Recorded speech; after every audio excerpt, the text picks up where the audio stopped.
ની અંદર આ વુમન્સ ડેની શરૂઆત થઈ અને ક્લેરા જેટકિન નામની સ્ત્રી આપણા જેવી સ્ત્રીએ આ દિવસની ઉજવણી કરી.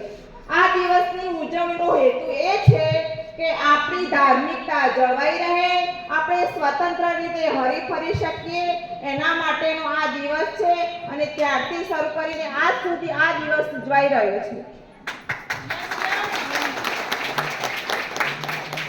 એટલે આપણે અહીંયા ઉપસ્થિત બધી બહેનોને કે તમે પણ પોતાનું કામ કરતા કરતા મારી જેમ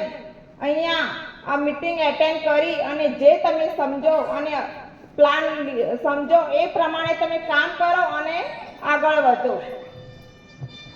આ કામમાં આપણને ઘણી તકલીફો તો આવવાની છે,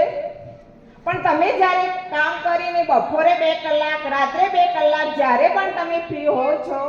ત્યારે તમે શું કરો છો કે આજુબાજુમાં ક્યાંક બેસવા જાઓ છો,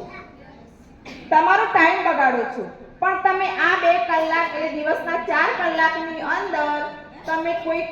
સોસાયટીની અંદર કે ગામની અંદર કે કોઈ સગાવાલાની અંદર જાઓ એમના ઘરે અને એમને આપણા બિઝનેસની વાત કરો અને કે ચાલો રવિવારે હું તમને એક મીટિંગ જોવા લઈ જાઉં છું, એ બહેનોને મીટિંગ જોવા લાવો. એમ કરતા કરતા તમે આ બિઝનેસની અંદર